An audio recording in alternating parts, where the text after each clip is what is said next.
मूढ़ता मत करो, लक्ष्मी के पीछे मत भगो, प्रभु के भजन में लग जाओ। लक्ष्मी मां है, वो तुम्हारी सेवा करने लगेंगे। प्रायः सब लक्ष्मी पति बनना चाहते हैं। ध्यान से देखो, लक्ष्मी के स्वामी धनाभिमानी कभी नहीं बन सकते। लक्ष्मी जी ने किसी का वर्ण ही नहीं किया। जब समुद्र से प्रकट हुई तो सब विराजमान थे, लक्ष्मी जी ने उनका वर्ण किया जो लक्ष्मी जी की तरफ देख भी नहीं रहे थे, श्री भगवान का। लक्ष्मी मां है, जगत माता है। मूढ़ता इसीलिए कहा है, कुत्र विमूढ़या सिरे, ए विमूढ़, मूढ़ता छोड़, मां को तू कैसी भावना से देख रहा है। सब लक्ष्मीपति बनना चाहते हैं। अरे लक्ष्मीपति है वो तो केवल श्रीहरि है, दूसरा नहीं। लक्ष्मी के स्वामी केवल भगवान श्रीहरि हैं। भगवान के ना चाहने पर भी उन्होंने भगवान का ही वर्ण किया। आप दासत्व स्वीकार करके प्रभु का जब भजन करेंगे तो लक्ष्मी मां है, आप उनके पुत्र हैं, वो भरपूर आपको जो कुछ चाहिए वो सब दे देंगे। बात मानो, समझो। मायापति है श्री कृष्ण, और आप मायापति बनना चाहते हैं, थप्पड़े मारेंगे। गलत दृष्टि रखता है। हम सब आकांक्षा करते हैं कि लक्ष्मीपति बने। देखो अंदर से देखो, किसी कोई भाव आता है कि लक्ष्मी तो प्रभु की प्रिया है, प्रभु की प्रिय है, पत्नी है। अगर हम प्रभु का भजन करेंगे तो माता हम पर कृपा करेंगे, पर हम माता नहीं मानते और जानते हैं कि माता की तरह भरण पोषण लक्ष्मी जी के ही द्वारा हो रहा है, उन्हीं का वैभव। तो आप स्वामी मत बनिए, मूढ़ता त्यागिए। अगर आप लक्ष्मी के पीछे भागते हैं स्वामी बनने के लिए तो दंड ही मिलेगा। वैसे माता जी की पर्सनल सवारी जो है लक्ष्मी जी की, वो जानते हो क्या है? उल्लू। मतलब जो सार था वो मिला नहीं, असार में भटकते रहे। जब तुम ऐसा कुछ करोगे, अगर वो अकेले आए भी ना तो उल्लू बना देंगे। उल्लू बनाना जानते हो? उल्लू का दिन में प्रकाश में नेत्र काम नहीं करता है, अंधेरे में काम करता है। अर्थात जो लक्ष्मी को केवल स्वीकार करता है, आराधना की है, तो लक्ष्मी जी उसके दिमाग, क्योंकि आएंगे तो ना उसमें सवार होके, अब उसके दिमाग में ज्ञान के प्रकाश के लिए नेत्र नहीं रह जाएंगे। अज्ञान अंधकार में उसका काम करेगी बुद्धि। क्या ये भोग लूं, ये ऐसा करूं, अभिमान बढ़ाने वाला, वासना बढ़ाने वाला, दुर्गति में पहुंचाने वाला कार्य प्रारंभ हो जाएगा। विविध प्रकार के दोष प्रकट हो जाएंगे। नारायण को बुलाओ, प्रभु माता जी सहित पद। तो जानते हो क्या, अलग अलग सवारी में नहीं आती, एक सवारी में आती है। कौन? गरुण जी में। गरुण जी में भगवान नारायण और लक्ष्मी। गरुण जी जिनके पंखों से वेद स्तुति हो रही, अर्थात दिव्य ज्ञान विज्ञान संपन्न और समस्त ऐश्वर्य भोग आपके पीछे डोलेंगे। ऐसा नहीं कि भक्त केवल भिखारी ही होता है। देखो अम्बरीश जी महाराज बड़े बड़े ऐसे महाभागवत हुए, दिव्य वैभव संपन्न और भगवान की अपार भक्ति में डूबे हुए।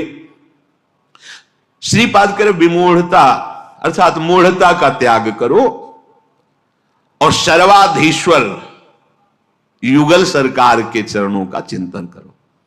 बेलवन में लक्ष्मी जी आज भी विराजमान होकर तप परायण है कि कभी किशोरी जी का आदेश आ जाए सेवा के लिए तो हम कृतार्थ हो जाए। वृंदावन में नहीं, बाहर यमुना के पल्ली पर विराजमान है, और इसलिए विराजमान है कि कभी लाडली जो इशारा कर दे किसी के पर, वो मुझे सेवा मिलेगी। विहाय वृंदावन मिंदिरादि भी सुदुर्लभम कुत्र विमूढ़ आश्रय। आशा छोड़ो तुम और न किसी से, हमारे लाडली लाल के चरणों का आश्रय लो। तो कह रहे हैं परम सुदुर्लभा शास्त्र मिलंति भक्तया, परम दुर्लभ प्रेम भक्ति भी मिलेगी और ऐश्वर्य भी मिलेगा। ये जब आप प्रिया प्रीतम के चरणों का आश्रय लिए वृंदावनाधीश्वर श्यामा श्याम का भजन कर रहे, तो क्या नहीं मिल जाएगा आपको? बड़े सद्गुण हैं, पर भगवत चरणारविंद की शरणागति नहीं, भजन नहीं, क्या होगा इससे? ये तो बाहरी सद्गुण है, इससे क्या होगा?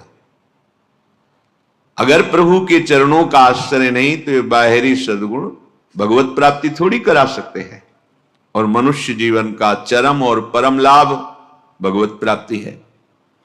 रूप अभिभवई, बड़े रूपवान हो, देह भाव से अपने रूप को देखकर गर्व करते हो कि मैं बड़ा सुंदर हूं। कितने दिन टिकेगी ये सुंदरता? दुर्गति ही करवाएगी, क्योंकि देह भाव से सुंदरता का आरोप मैं में कर लेने से भोगों की प्रियता बढ़ती है। भोगों की प्रियता दुर्गति का कारण है, बुद्धि का भ्रष्ट हो जाना है, सत्य वस्तु से पतित हो जाना है। तो किम रूपै, बड़े रूपवान हो, उससे क्या होगा? बार बार दर्पण में अपने रूप को देखकर गर्व करोगे और विषय प्रियता बढ़ेगी। श्रीपाद कह रहे हैं किम दानम, आप बड़े धनी हो, आपको गर्व है कि मैं गरीबों को देता हूं या किसी को भी देता हूं, इसे क्या होगा?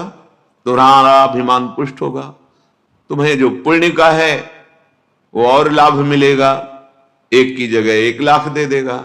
इतने में तुम अभिमान से युक्त हो, और बढ़ जाएगा तो और अभिमान बढ़ेगा, तो होगा क्या? दुर्गति। क्या होगा? सोचो, जिनका कोई अपराध नहीं था, बराबर गौदान करना, स्वर्ण से खून मढ़वाकर, सींग मढ़वाकर दक्षिणा देना, घर दान करना, दान में ही लगे रहते थे महाराज नृग। चूक हो गई, जो ब्राह्मण दान नहीं लेता था उसकी गाय आ गई गौशाला में, उनको क्या पता, उन्होंने किसी ब्राह्मण को दान कर दिया। जिसने दान लिया वो लेके जा रहा था, जिसकी गाय थी वो कभी दान लेता नहीं था, उसने कहा ये तो गाय मेरी है। बोले नहीं, ये तो मेरी है क्योंकि अभी महाराज नृग ने दिया है, चलो महाराज के पास। वहां गए, उसने कहा महाराज आपने गाय हमें दी? हाँ दी। उसने कहा महाराज फिर ये गाय मेरी है, ये आपकी नहीं है, आप हमारी गाय वापस करें। तो उनका तुम्हें 1 करोड़ गाय देंगे। जो गाय का असली मालिक था उसे कहा इसको छोड़ दो तुम, क्योंकि अब हमने दान दे दिया। उसने कहा मैंने कभी दान ही नहीं लिया तो क्यों स्वीकार करूं, मुझे अपनी गाय चाहिए। जिसने दान लिया था उसने कहा बस मुझे तो यही गाय है, अगर ये नहीं दोगे तो। इतनी बात का ये दंड मिला कि द्वारिका के कुएं में वो गिरगिट बनकर पड़े थे। पर कृपा ये हुई कि अपराध था नहीं पूर्ण रूप से। वो राजा है, वो क्या गौ सेवक थोड़ी हो कि गौशाला में पहचानते हो कौन मेरी गाय कौन तेरी गाय। आ गई, दान कर दिया। तो फिर भगवान अपनी तरफ से हेतु की कृपा करके उनका कल्याण किया, पर बने गिरगिटी। विचार करके देखो, इतना बड़ा दान अगर भगवान हेतु की कृपा न करते तो क्या बने हुए पड़े थे। तो किम दानम, अहंकार करके कि मैंने इतना रुपया दान किया, इतनी वस्तु दी, वो आपको मुक्त नहीं कर सकता। और वही वस्तु, हे प्रभु आपके द्वारा दी हुई वस्तु दैन्य भाव से आपको समर्पित करते हैं, हो गया, ये भगवत प्राप्ति का कारण बन जाएगा। किसी को भी जब कोई कभी सेवा करे, दान भावना ना रखे, मेरी वस्तु नहीं है भी नहीं, वास्तविक मेरे प्रभु ने दी है। प्रभु की दी हुई वस्तु से प्रभु स्वरूप सामने आए हुए को जो हम सेवा कर रहे हैं, रिझा रहे हैं, उसका फल हो मेरे गोविंद मेरे पर प्रसन्न हो। त्वदीयं वस्तु गोविंदम तुभ्यमेव समर्पये। हे प्रभु आपकी दी हुई वस्तु आपको, ये दान नहीं, ये भगवत प्राप्ति का हेतु है, ये सेवा है।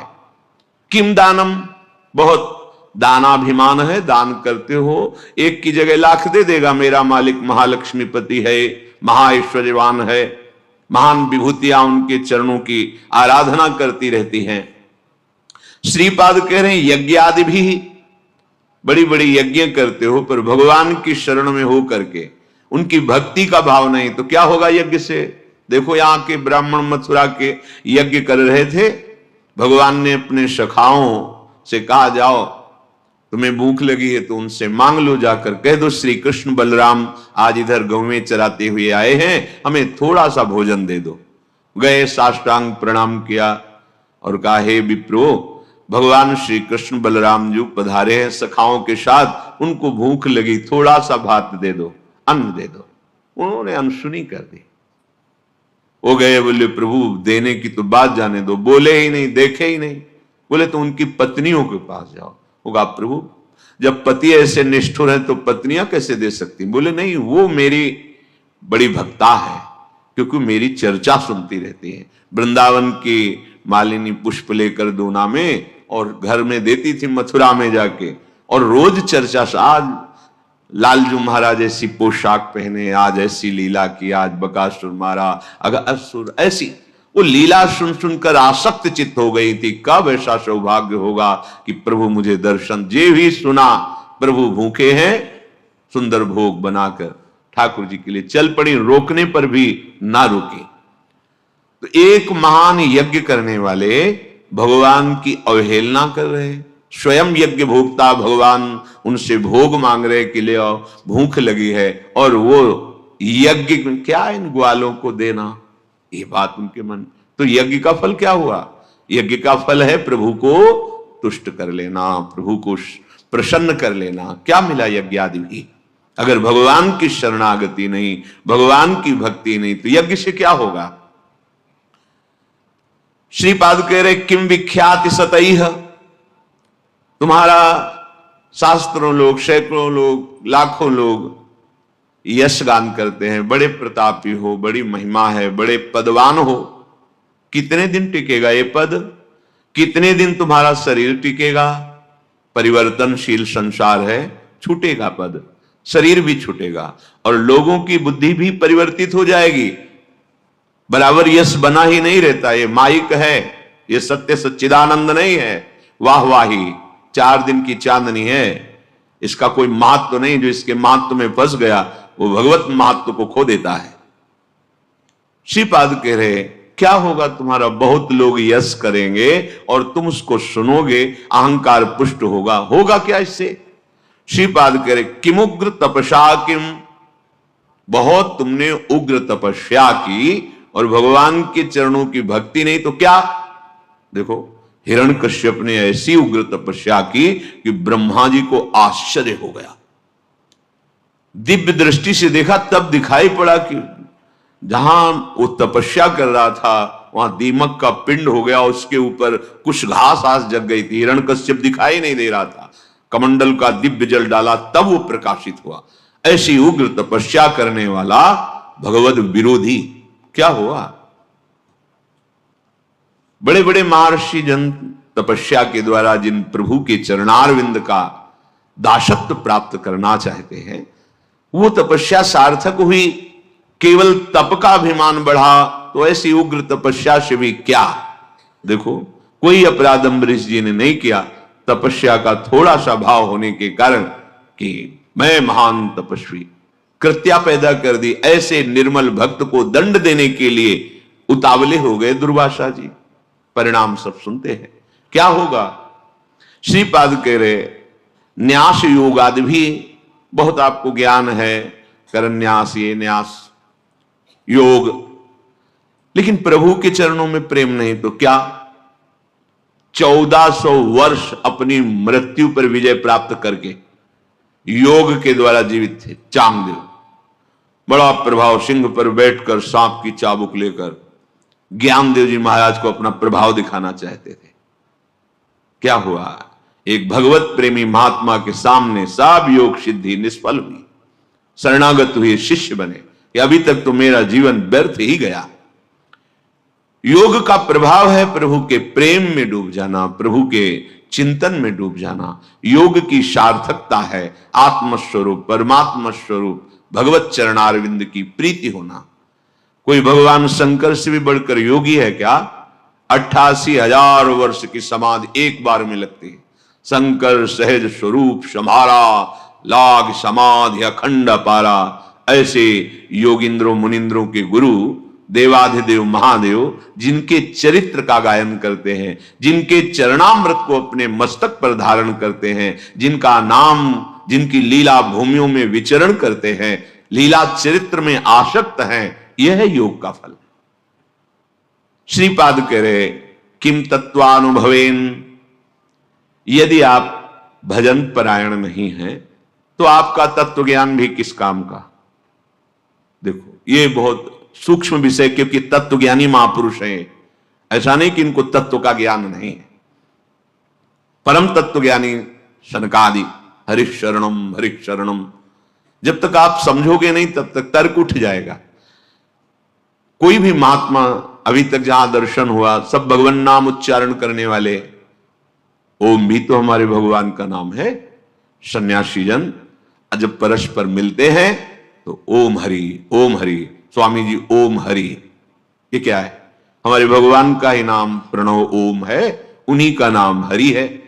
और जब किसी भी वीतराग सन्यासी को प्रणाम किया जाता है तो शिक्षा दी जाती है कि ये उच्चारण करके प्रणाम करो, ओम नमो नारायणाय। तो कहते हैं नारायणाय नारायणाय, भाव ये हे प्रणव स्वरूप नारायण हम आपको नमस्कार करते हैं। तो कहते हैं नारायणाय नारायणाय, अर्थात तुम भी नारायण ही हो, अपने स्वरूप को नहीं समझ रहे हो। नारायण नारायण नारायण वो भी उच्चारण करते हैं, नाम उच्चारण। कोई ऐसा आज तक नहीं मिला जो नाम रहित सिद्ध हुआ हो, नाम जप नहीं है और वो सिद्ध हुआ हो, ऐसा कोई नहीं देखा। पास में ही बड़े महापुरुष थे, जब उनको प्रणाम करते, ज्ञानी महापुरुष, सच्चिदानंद भगवान की जय, यही बोलते, सच्चिदानंद भगवान की जय। बड़े सरल। पूज्य स्वामी श्री सत्संगानंद जी महाराज जब उनको राम राम बच्चा, राम राम राम, एकदम बाल मूर्ति, महान सिद्ध ज्ञान से, और बोलते राम राम बच्चा, राम राम। बड़े बड़े महापुरुषों को देखा। ये बुद्धि की छोटी धरा में तर्क वितर्क निंदा स्तुति कोई माननीय विषय थोड़ी है, जो त्रिगुणात्मिका माया के द्वारा मोहित हुए जन है, इनकी कोई बात सुनने लायक थोड़ी है। बात सुनने लायक, समझने लायक जो मायातीत अवस्था को प्राप्त महापुरुष हैं उनकी है। तो श्रीपाद किम तत्वानुभवेन, यदि आपका भजन नहीं बन रहा है, किम तत्वानुभवेन विष्णु भजन, प्रभु का भजन नहीं हो रहा, प्रभु के नाम में नहीं डूबे हो, क्या? पूज्यपाद उड़िया बाबा जहां बैठते वहां भगवत चर्चा शुरू करवा देते। भागवत हो रही है, कोई ग्रंथ हो रहा है, बैठे आश्रम में चर्चा हो रही प्रभु की। सनकादि के लिए आया है, आशा बसन व्यसन आती नहीं, रघुपति चरित हो तहां सुने। आजकल पता नहीं कौन सा ज्ञान हो रहा है कि भगवान से विरोध, भगवान के नाम रूप लीला धाम की वृत्ति ना स्वीकार करना, यही ज्ञान माना जा रहा है। कौन भगवान, कैसा भगवान, बातें अज्ञानी जैसी, और माना जाता है अपने को ज्ञानी। कौन ऐसा ज्ञानी है जो भगवान के अवतार के समय उनके दरवाजे पर जाकर के घुटने न टेके हो, दर्शन न किया हो? कौन ऐसा ज्ञानी? इतने दर्शन के लिए विकल है सनकादि की जय विजय, ऐसे ही स्वाभाविक रोक दिया तो असहनीय हो गया, रोकना असहनीय हो गया। एक क्षण के लिए भी इतनी व्याकुलता है कि रुकना संभव नहीं। मैं अपने प्रभु का दर्शन करने जा रहा हूं, क्यों रोक दिया? किम तत्वानुभवेन विष्णु भजन, यदि प्रभु का भजन नहीं है, प्रभु का चिंतन नहीं है, प्रभु के प्रेम में नहीं डूबे हो, तो वो तत्व ज्ञान भी किस काम का? देखो, तत्व ज्ञान नानात्व को मिटाता है, पर जिस सत्य को जाना उसका चिंतन आवश्यक। आत्मज्ञान होना कठिन है, पर आत्मज्ञान हो सकता है, पर आत्मरति होना, पूज्यपाद श्री उड़िया बाबा जी महाराज के वचन, आत्मरति होना, आत्मावान आत्मरति आत्म क्रीड़ा परायण, वो आत्मा में ही तृप्त रहता। ये रति निरंतर अपने स्वरूप का चिंतन। हमारे प्रभु है, आत्मा है, हमारी आत्मा हरिवंश। किम तस्य वाक्यद्भुते, तुमने बहुत वाणी में प्रवीणता प्राप्त कर ली, उसे क्या होगा? बहुत अद्भुत प्रभाव है आपका, उसे होगा क्या?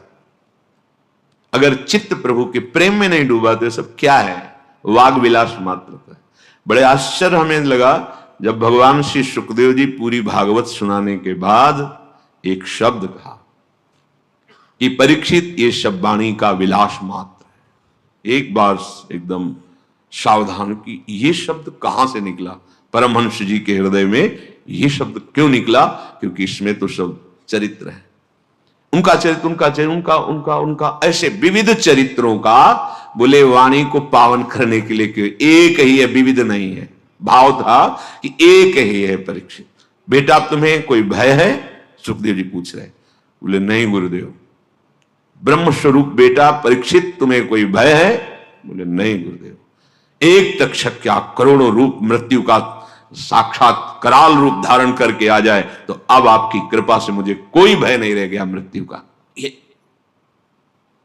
अगर तत्व ज्ञान हुआ और भजन नहीं, देखो कैसा प्रेम है श्री शुकाचार्य जी को भगवान श्री कृष्ण की लीला से, रूप से, उनके नाम से। यो वृंदावन ईश मोहन रसे प्यासीन सर्वस्वधि, ये वृंदावन के मोहन युगल सरकार श्यामा श्याम, यदि इनके नाम में प्रेम नहीं, इनके चरणों में प्रेम नहीं, इनकी लीला में प्रेम नहीं, इनका तुम्हारे हृदय में अपनापन जागृत नहीं हुआ तो क्या विद्या, क्या शील, क्या कुल, क्या रूप, क्या वैभव, क्या दान, क्या यज्ञ, क्या यश, क्या तपस्या, क्या न्यास, क्या योग, क्या तत्वानुभव, क्या बहुत वाणी का विलास, क्या?